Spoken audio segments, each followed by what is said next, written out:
Mi nombre es Valentina Ríos, 42 años, 2 hijos, una casa pequeña en las afueras de la ciudad y una cicatriz en el pecho que no se ve, pero que duele cada vez que llueve. Soy contadora, soy madre, soy hija, o lo era, porque hay un momento en la vida en que descubres que todo lo que creías saber sobre tu familia era una construcción cuidadosa. Un teatro montado para que tú nunca vieras lo que pasaba detrás del telón. Ese momento llegó para mí un martes de marzo, con un sobre Manila en la mano y el corazón a punto de detenerse.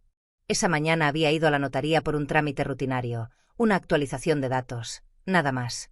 Pero la notaria, una mujer mayor con lentes gruesos y voz tranquila, me miró de una manera extraña cuando dije mi nombre, como si reconociera algo que no debería estar ahí. Me pidió que esperara. Desapareció por una puerta de madera oscura y regresó con una carpeta delgada entre las manos. Me la extendió sin decir nada, la abrí, y el mundo se partió en dos. La finca de mi abuelo, los 30 hectáreas de tierra fértil en las que yo había corrido de niña, donde había enterrado a mi perro, donde había aprendido a montar a caballo, donde mi abuelo me había dicho que algún día sería mía, había sido vendida, hacía 8 meses, sin que yo supiera nada, sin que nadie me llamara, sin que nadie me dijera una sola palabra.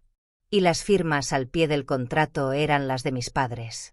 Salí a la calle sin recordar cómo llegué hasta allí, me senté en un banco frente a la notaría y me quedé mirando los árboles durante no sé cuánto tiempo. No lloraba, no podía, era como si algo adentro de mí se hubiera congelado de golpe, como cuando tocas hielo con la mano abierta y el frío es tan intenso que por un segundo no sientes nada. Y después sientes todo al mismo tiempo.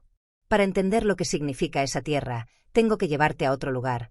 Tengo que llevarte a cuando yo tenía 8 años y mi abuelo Ernesto me subía a sus hombros para que alcanzara los mangos más altos. Tengo que llevarte al olor de la tierra mojada después de la lluvia, al sonido del río que cruzaba el borde sur de la finca, a los atardeceres color naranja que se fundían con el verde de los árboles como si Dios hubiera derramado pintura sobre el mundo. Mi abuelo se llamaba Ernesto Ríos, era un hombre de pocas palabras y muchos gestos. No decía te quiero con facilidad, pero te lo decía con un plato de comida caliente a las 6 de la mañana, con un abrazo que duraba 3 segundos más de lo normal, con una mirada que te sostenía cuando el mundo intentaba tumbarte. Era el hijo mayor de una familia de campesinos que había construido esa tierra con sus propias manos, piedra por piedra, surco por surco, durante décadas. Cuando cumplí 15 años, me llevó a caminar por la finca un domingo por la tarde, caminamos en silencio por casi 1 hora, llegamos a un árbol de mango que él mismo había sembrado el año en que yo nací, se detuvo, me miró, y me dijo: Valentina, esta tierra es tuya, cuando yo no esté, cuídala. No era una promesa vacía, era un pacto. Era su manera de decirme que me veía, que me elegía, que me pertenecía a algo más grande que yo misma. Mi madre, Elena, era la hija única del abuelo Ernesto. Mi padre, Carlos, era un hombre de ciudad que nunca terminó de entender la tierra, ni de quererla. Se casaron cuando eran jóvenes y guapos y llenos de sueños que con los años se fueron apagando como velas en el viento.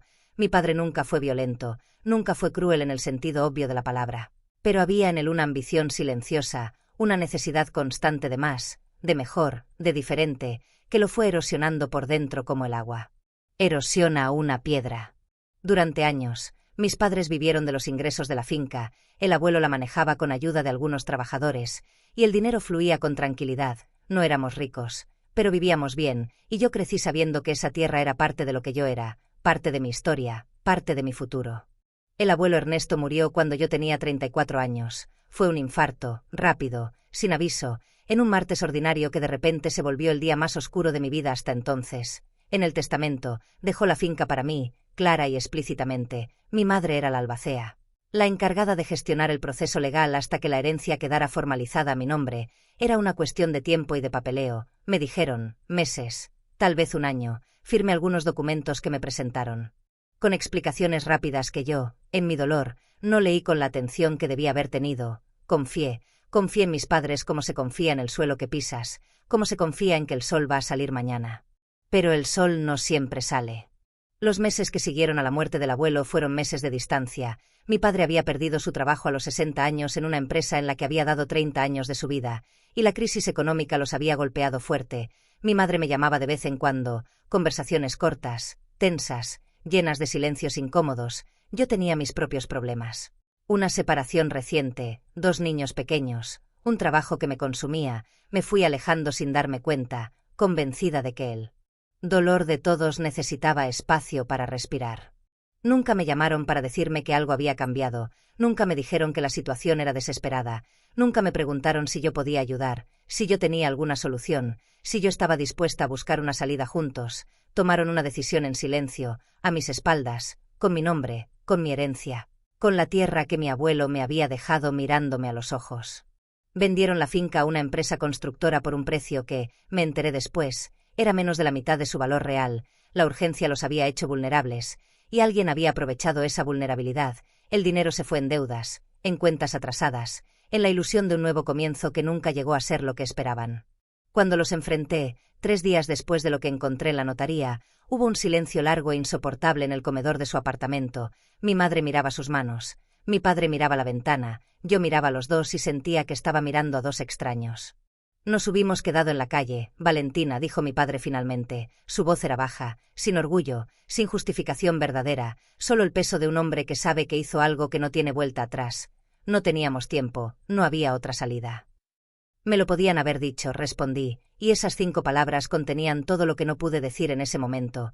Contenían 8 meses de silencio, contenían el árbol de mango, contenían los ojos del abuelo aquella tarde de domingo, contenían el nombre que él eligió poner en un papel legal para decirme que me amaba de la única manera que sabía. Mi madre lloró, largo, hondo, con ese llanto que no es de culpa sino de vergüenza, que es más difícil de ver porque no pide perdón, solo muestra el daño. Me dijo que no podían haberme pedido ayuda porque yo estaba pasando por mi propio infierno, porque no querían ser una carga, porque creyeron que era la única salida. Me dijo que lo sentía, me lo dijo muchas veces. Pero el sentirlo no devuelve los 30 años de recuerdos que ahora pertenecen a alguien que los convertirá en cemento y concreto. Lo que mis padres no sabían, lo que nadie sabía excepto yo y un abogado que había sido amigo del abuelo desde los años 70, era que el abuelo Ernesto había dejado algo más. Semanas antes de morir, en un momento de lucidez sobre su propia fragilidad, había tomado una decisión adicional, había registrado por separado, con escritura pública independiente, un lote específico de 4 hectáreas en el borde norte de la finca, donde estaba el árbol que él había sembrado el año de mi nacimiento. Ese lote, registrado directamente a mi nombre sin pasar por ningún proceso de herencia, sin necesitar la firma de nadie más, era mío de manera absoluta e irrevocable. El abogado me lo había comunicado en el caos de los días que siguieron al entierro del abuelo, y yo lo había guardado sin entender del todo su importancia, pero ese papel, ese documento seco y legal con sellos y firmas y números de registro, era la última mirada del abuelo, era su forma de decirme, desde algún lugar que no alcanzamos a ver, que él sabía, que siempre supo que habría que protegerme. La empresa constructora compró una finca que no estaba completa, compraron 26 hectáreas en lugar de 30, y no lo sabían. Cuando sus abogados revisaron los planos y encontraron el error, el contrato ya no tenía remedio. El lote norte, con su río, con su tierra fértil, con su árbol de mango viejo y resistente, era legalmente mío, y no estaba en venta. No lo recuperé todo, necesito ser honesta con eso. Las 26 hectáreas de mi infancia están perdidas, las han llenado de máquinas y ruido, y algún día serán casas de gente que nunca sabrá lo que hubo antes. Esa pérdida vive en mí como un hueco permanente, como una habitación de la memoria a la que ya no puedes entrar porque tapiaron la puerta.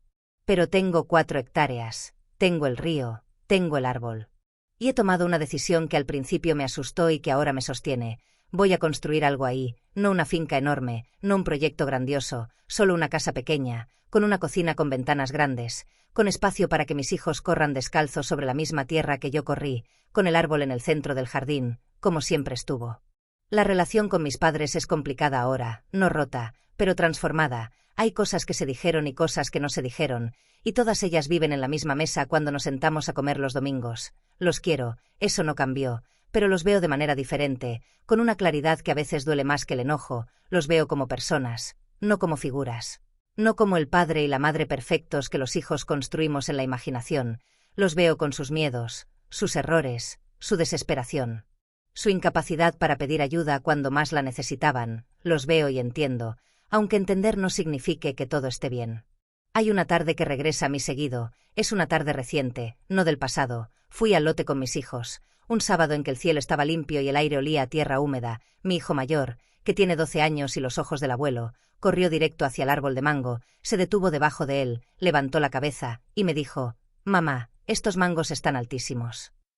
Me reí, por primera vez en muchos meses, me reí de verdad. «Lo sé», le dije, «ven acá». Me agaché, lo subí sobre mis hombros como mi abuelo me subía a mí, y juntos alcanzamos el mango más alto del árbol.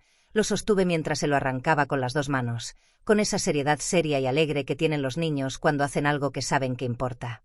No sé si el abuelo Ernesto me estaba mirando desde algún lugar en ese momento, no sé si hay un lugar desde donde se puede mirar, pero sentí algo que no tengo palabras exactas para describir, algo que era al mismo tiempo dolor y gratitud y continuidad, algo que decía que hay cosas que la gente puede vender, pero no todo, que hay cosas que se quedan, aunque no estén en ningún papel, que la tierra recuerda a quienes la amaron, de la misma manera que los hijos recuerdan a los abuelos que los eligieron.